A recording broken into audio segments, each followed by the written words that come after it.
আমি যতগুলো সিনেমা করেছি, শর্ট ফিল্ম, ফিচার ফিল্ম মিলিয়ে 33টা ছবি করেছি।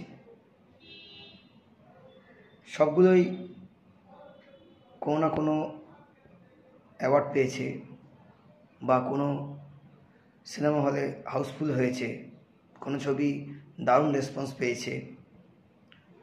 ওটিটিতে যখন চলেছে, এমএক্স প্লেয়ার, অ্যামাজন প্রাইম, ওটিটিগুলোতে চলেছে যে আমার সিনেমাগুলো, সেখানেও পপুলার অ্যান্ড ট্রেন্ডিং মুভিজের ক্যাটাগরিতে স্থান পেয়েছে। খুবই ভালো লাগে এই ব্যাপারগুলো দেখে, যে এত মানুষ ভালোবাসা দেন, আমার ছবি দেখেন বলেই তো ট্রেন্ডিং অ্যান্ড পপুলার হয়েছে, নাহলে তো এমনি হয় না। এমএক্স প্লেয়ারে আমার ছবি জানু, ছবিটি ট্রেন্ডিংয়ে 1 বছর ছিল, এত মানুষ দেখেছে। ভালোবাসা গল্পটা আমি ফেস্টিভ্যালে পাঠালাম, সৌমিত্র চ্যাটার্জি অভিনীত ছবিটি। দেখা যাক ওটার রেজাল্টটা খুব তাড়াতাড়ি আসবে। তো এছাড়া আমার শর্ট ফিল্ম, ফিচার ফিল্মগুলো অ্যাওয়ার্ডে পাঠিয়েছি, এত অ্যাওয়ার্ড পেয়েছি। তো এই যে সাস্টেন করে যাওয়া খুব সোজা কাজ নয়।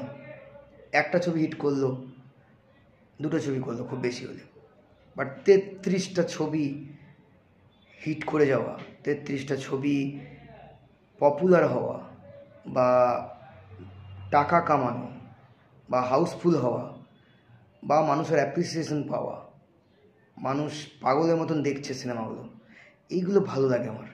এবং সেগুলো আমি অনেক শেয়ারও করেছি, আমি ফেসবুকে বা ইউটিউবে শেয়ার করেছি, স্ক্রিনশট শেয়ার করেছি যে ওটিটিতে ট্রেন্ডিংয়ে চলছে, পপুলার মুভিজের ক্যাটাগরিতে স্থান পেয়েছে।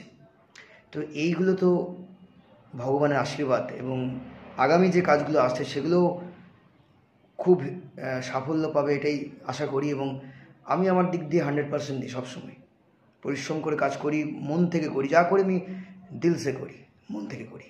মন থেকে কোনো কাজ করলে অবশ্যই সেটার সাকসেস পাওয়া যায়, এবং সেটা মানুষের মনে গিয়েই লাগে, মানুষের মনকে ছোবেই, এটা 100% গ্যারেন্টি। মানে আমি মাঝে মাঝে গান করি, তো গান গাই, তো সেইখানে যখন হৃদয় দিয়ে তো আমরা গাই, হৃদয় দিয়ে যখন গাইবে তখন মানুষের হৃদয়ে গিয়েই কিন্তু লাগবে, নইলে কিন্তু হবে না। হৃদয় দিয়ে তুমি যদি না গাও, মানুষের অপোজিট পার্সনে যে মানুষটা বসে আছে তার হৃদয়ে গিয়ে কিন্তু লাগবে না, তার হৃদয়ে কিন্তু ছোঁবে না। যদি তুমি মন থেকে না গাও, উপরে গাও, তাহলে কিন্তু হবে না। সেম জিনিস সিনেমার ক্ষেত্রেও তাই। যদি মন থেকে কোনো সিনেমা আমি না করি, ডেডিকেশন দিয়ে না করি, টিম ওয়ার্ক যদি ঠিকঠাক না হয়, তাহলে সেই সিনেমা কোনো দিন সাফল্য পাবে না। সে যতই তুমি টাকা ঢেলে সিনেমা করো বা যতই তুমি পাবলিসিটি করো। তো যাই হোক, এগুলো ভালো লাগে, এত মানুষ ভালোবাসা দিচ্ছেন, তার আমি মানুষদের কাছে চিরকৃতজ্ঞ যে এত ভালোবাসা দিচ্ছেন, এবং আগামী দিনে আরও ভালোবাসা দিয়ে যাবেন এটা আশা করি। আর এটুকুই বলবো, হৃদয় দিয়ে সিনেমা করি, তাই মানুষের হৃদয়ে গিয়ে বাসা বাঁধে আমার ছবিগুলো। ধন্যবাদ।